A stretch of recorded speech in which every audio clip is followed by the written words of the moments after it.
शिक्षा की जननी माता सावित्रीबाई फूले किस प्रकार से हमारी माताओं बहनों को शिक्षा दिलाने के लिए संघर्ष करती है। आज झांकी में आप लोग देखेंगे कि कैसा कैसा जुल्म सहती हैं। उनके ऊपर लोग गोबर कीचड़ तक फेंकते हैं ताकि ये सबको पढ़ाना बंद कर दे। भारत की नहीं, देखा जाए तो विश्व की सबसे पहले शिक्षित महिला अगर कोई हुई है तो सावित्रीबाई फूले। अगर हमारी बहनों को, बेटियों को स्कूलों में या कहीं पर सरकार से पुरस्कार प्राप्त होता है तो वो सावित्रीबाई फूले के नाम से ही प्राप्त होता है। अभी आप लोगों ने देखा होगा जिन बेटियों को स्कूलों में फर्स्ट डिवीजन आने पर इंटर और बीए में साइकिल प्रदान हुई थी, क्या किसी साइकिल पर सरस्वती का नाम लिखा था, लक्ष्मी जी लिखा था, गणेश, संतोषी, जितनी भी देवियां, किसी का नाम नहीं। जो कुछ पुरस्कार मिला तो सावित्रीबाई फूले के नाम से मिलता था, क्योंकि अगर वो ना आती तो आज महिलाओं को शिक्षा का अधिकार बिल्कुल नहीं होता। ना तो आप ऐसे कपड़े पहनने का अधिकारी थे और ना ही पढ़ने के अधिकारी, क्योंकि मनु स्मृति में लिखा था, जो हिंदू धर्म आप है, हिंदू धर्म का जो मेन कानून है, मेन ग्रंथ है, जिसे मनु स्मृति कहते हैं, उस स्मृति में लिखा हुआ है कि स्त्री शूद्रो विद्या नधीयताम, स्त्री और शूद्रों को विद्या का कोई अधिकार नहीं है। हम नहीं कह रहे, मनु स्मृति में लिखा कानून नियम है, स्त्री शूद्रो विद्या नधीयताम, स्त्री और शूद्रों को विद्या का कोई अधिकार नहीं है। और क्या लिखा मनु स्मृति में, भाग्य भगवान देवी देवता को तो केवल आप मानते हैं। स्मृति में लिखा है ओरिजिनल देवता सबसे बड़ा कौन है, देवाधिनाम जगत सर्वम मंत्राधिनाम ते देवता, देवाधिनाम जगत सर्वम मंत्राधिनाम ते देवता, ते मंत्रा ब्राह्मणाधिनाम तस्मात् ब्राह्मण देवता। अर्थात देवाधिनाम जगत सर्वम, देवताओं के सहारे ये सारा देश नहीं, सारा संसार है। देवाधिनाम जगत सर्वम, देवताओं के अधीन सारी दुनिया है। मंत्राधिनाम ते देवता, और वो देवता मंत्रों के अधीन है। ते मंत्रा ब्राह्मणाधिनाम, और वो मंत्र ब्राह्मणों के अधीन है। तस्मात् ब्राह्मण देवता, इससे ये पूरा प्रमाण मिलता कि सबसे बड़े सर्वश्रेष्ठ देवता ब्राह्मण ही है, देवताओं से कि देवता मंत्र, दुनिया देवता के कब्जे में, देवता मंत्र के कब्जे में, और मंत्र ब्राह्मणों के कब्जे में। तो सबसे बड़ा देवता कौन? हम नहीं कह रहे, मनु स्मृति में ये भी लिखा है, लेकिन आप लोगों ने समझ नहीं पाया, पढ़ते गए, ताली बजाते रहे अपनी बुराई। माताओं बहनों को तो सिर्फ देवी देवता की पूजा करनी ही नहीं चाहिए। हर एक किताब में, हर एक ग्रंथ में, हिंदू धर्म के जितने ग्रंथ हैं, सारी किताबों में माताओं बहनों की बुराई लिखी है कि महिलाओं को किसी देवी मंदिर हो, देवी का हो, देवता का हो, किसी मंदिर में पहली बात तो बिल्कुल जाने का अधिकार नहीं है। किसी ग्रंथ में नहीं लिखा है महिलाओं को मंदिर जाना। और महिलाओं के लिए सास ससुर और पति से बढ़कर के कोई देवी और देवता नहीं होता। अगर कोई स्त्री चली जाती है मंदिर में तो वो मंदिर अपवित्र हो जाता है, महिलाओं को मंदिर जाना बंद। लेकिन आज महिलाएं ही सबसे ज्यादा ठेका ले रखे हैं धर्म का प्रचार और प्रसार करने का, पूजा पाठ व्रत। आप लोग रामायण पढ़ती है, ताली बजाती, भगवान राम का व्रत करती है, तो उस रामायण में भी लिखा है कि पति से बढ़कर के कोई नहीं है। एक चौपाई मेरी न माने रामायण में ही लिखी है, सुनेंगे गौर से। तुलसीदास जी ने भी कहा है कि महिलाओं को कुछ नहीं, और महिलाओं के लिए मंदिर में नहीं, महिलाओं के लिए पति ही सब कुछ होता है। बड़े बड़े विद्वानों ने लिखा, और रामायण में भी लिखी है आपकी चौपाई, हमारी न माने तो रामायण की ही। क्या लिखा है रामायण?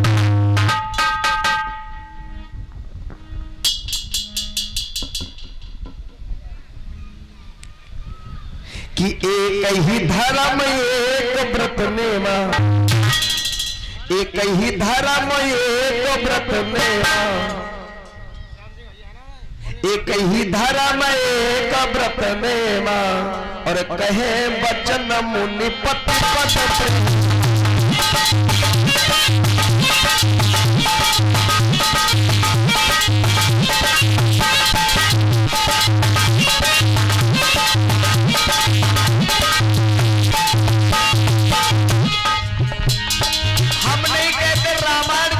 उसमें भी लिखा है एक ही धर्म स्त्री के लिए, एक ही धर्म, एक ही व्रत है। कौन सा? सिर्फ पति की सेवा उससे बड़ा, क्योंकि पति परमेश्वर है। एक ईश्वर और ईश्वर से भी बड़ा होता है परमेश्वर। पति परमेश्वर है तो आप ईश्वर के चक्कर में काहे पड़ी है? जब परमेश्वर तुम्हारे पास है तो छोटे की पूजा काहे कर रही है? क्योंकि परमेश्वर बड़ा होता है। ईश्वर से बड़ा है परमेश्वर, तो पति परमेश्वर है, ये तो केवल ईश्वर है। एक धर्म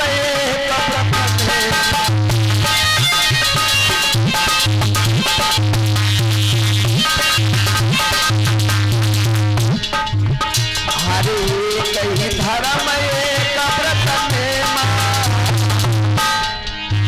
और कहीं बचन मुनि पति पद प्रेम।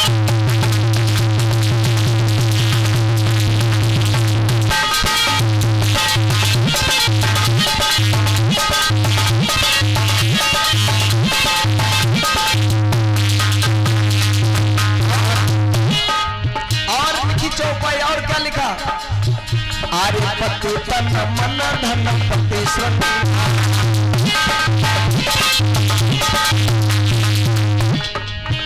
पति तन मन धन पति श्रृंगार पति पत्नी जीवन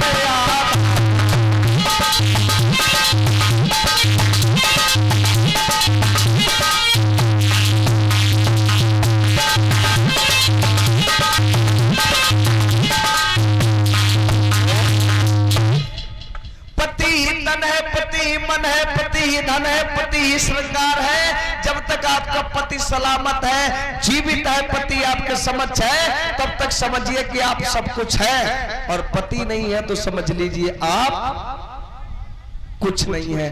तो आप बताइए कि भगवान बड़ा है पति से?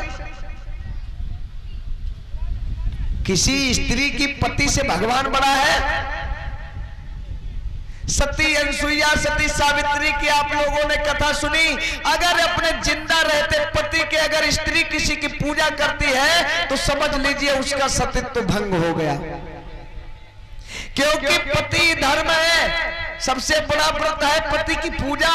और अपने पति के जीवित होते हुए भी अगर कोई स्त्री शंकर जी के ऊपर पानी चढ़ा रही है तो समझ लीजिए उसका सतीत्व भंग हो गया। वो क्यों? क्योंकि शंकर जी की पत्नी पार्वती, अब आप शंकर जी की सेवा करेंगे तो पार्वती को बढ़िया लगेगा? आपके पति की कोई दूसरी औरत सेवा करे, आंखों से देख लो, तुमको अच्छा लगेगा? क्या माता बहनों, हंसो नहीं, बताओ।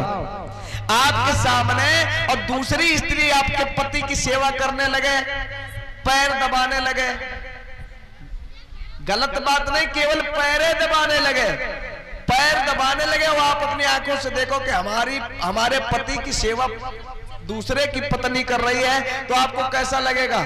या तो आप फांसी लगा लेंगे या तो जहर खा लेंगे। भैया गलत तो नहीं बता? सामने अगर आपके पति की दूसरा सेवा करता है तो आपको बुरा लगता है। इसी प्रकार से अगर आप शंकर जी की, कृष्ण की, राम की पूजा करती तो राधा, लक्ष्मी और गौरव, पार्वती को कैसा लगता हो? खुश होती है तुम्हारे ऊपर? नहीं खुश हो सकती, क्योंकि पति तन है, पति ही धन है, पति ही मन है और पति ही श्रृंगार है। पति की बदौलत एक स्त्री का सम्मान है। जिस दिन पति नहीं तो ये भगवान आपके काम आएंगे। अगर पति ना हो तो भगवान आपके काम आ जाएंगे। ये लोग, कोई भगवान काम नहीं आएगा। मैं नहीं कह रहा हूं, ये रामायण पुराण ग्रंथों में लिखा, मेरी मत मानिए, वही की मानिए। और जैसे बताया कि पति तन है, पति धन है, पति मन है। आपको अच्छी क्वालिटी की शैम्पू लगाना है तो आप गणेश जी से मांगेंगी। अच्छी क्वालिटी का पाउडर मंगाना है तो कौन लाएगा? अच्छी क्वालिटी की क्रीम लगाना है, साबुन लगाना है, तेल है, काजल है, जो कुछ लाता है, सुहाग की चीज है या श्रृंगार है, बाला बुंदा जो कुछ लगता है, गले में पहनने वाला, नाक में पहनने वाला, कान में पहनने वाला, ये कौन लाता है? पति तो देता है। और जब तक पति जिंदा तभी तक ये श्रृंगार आप कर भी सकती हैं। इसका मतलब पति धन, पति मन, पति श्रृंगार है ना। अगर पति है तभी तो आप श्रृंगार कर सकती है। अगर पति ना हो जिसका, अगर वो श्रृंगार करके घूमे तो लोग क्या कहेंगे उसको? क्या कहेंगे लोग? बोलो आप लोग। जिसका पति ना हो और वो औरत श्रृंगार करके 16 श्रृंगार करके घूमे तो लोग उसे बदचलन कहेंगे। कहेंगे नहीं कहेंगे? बदचलन कहेंगे। अगर वो बता दे कि भैया मैं बदचलन नहीं हूं, हमने भगवान के लिए श्रृंगार किया है, कोई मान लेगा? नहीं मानेगा ना। यहाँ लड़का बच्चा जो है मांगने के लिए अम्मा लोग जाती पंचाल घाट, फर्रुखाबाद, गंगा जी पे चली जाती, सोरो चली जाती, जहां देखो तहां चली जाती कि बच्चा मांगती है। जिसका पति ना हो, जिंदा ना पति हो, 2 साल पहले खत्म हो गया हो और 2 साल बाद उस औरत के एक बच्चे का जन्म हो जाए, जिसका पति ना हो, पति उसका 2 साल पहले खत्म हो गया हो और 2 साल बाद एक विधवा के अगर कोई बच्चे का जन्म हो जाए, लड़का पैदा हो जाए, तो लोग क्या कहेंगे उसको? वैश्य का दर्जा दे देंगे ना, वैश्य का दर्जा दे देंगे। अगर वो कहे नहीं भैया हम वैश्य नहीं, गलत नहीं किए, हम भगवान से मांगे थे, भगवान ने दिया, तो मान लेंगे आप लोग। लड़का बच्चा भगवान थोड़ी ना देता। अगर कोई कह दे विधवा औरत के बच्चा हो जाए, वो कहे नहीं हम नहीं भैया हमारी गलती नहीं, तो भगवान की देन है, तो आप लोग मान लेंगे? भगवान की देन मान लेंगे आप? लेकिन नहीं, आप लोगों के अंदर दिमाग में भर दिया गया क्या? भूसा भर दिया गया। ये क्या हिंदू धर्म में एक और प्रथा, आप लोगों की बुद्धि कैसे कमजोर हो जाती है। कुछ माताओं बहनों को हम देख रहे हैं जो सिंदूर लगाती, कोई लोग तो तिलक लगाती केवल छोटा सा, और किसी किसी महिला को हम देखे पूरी खोपड़िया में भर लेती है, सिंदूर भर लेती है। इसी सिंदूर की वजह से आपकी बुद्धि कमजोर होती है। एक हाथी होता है जानवरों में सबसे बड़ा हाथी, और जिसने देखा बूढ़े दादा लोगों से पता कर लीजिए, सुबह सुबह उठकर हाथी के मस्तक पर सिंदूर मला जाता है, पता कर लेना कहीं। जो हाथी होता है तो उसकी खोपड़ी पे, उसके मत्थे पर जो पीलवान होता है, सुबह आधा किलो 250 ग्राम लेकर के ये सिंदूर कसके ऐसे से रगड़ता है, मसलता है। क्यों? क्योंकि इसमें पिसा हुआ कांच मिला होता है, और हाथी के जब मस्तक पे मसलता है तो वो उसी के नशे में उसकी बुद्धि कमजोर हो जाती, अपनी ताकत वो नहीं पहचान पाता है। बाद में जब पीलवान चलता तो वहीं पे जो है अंकुश लगाता रहता, हाथी कब्जे में रहता है।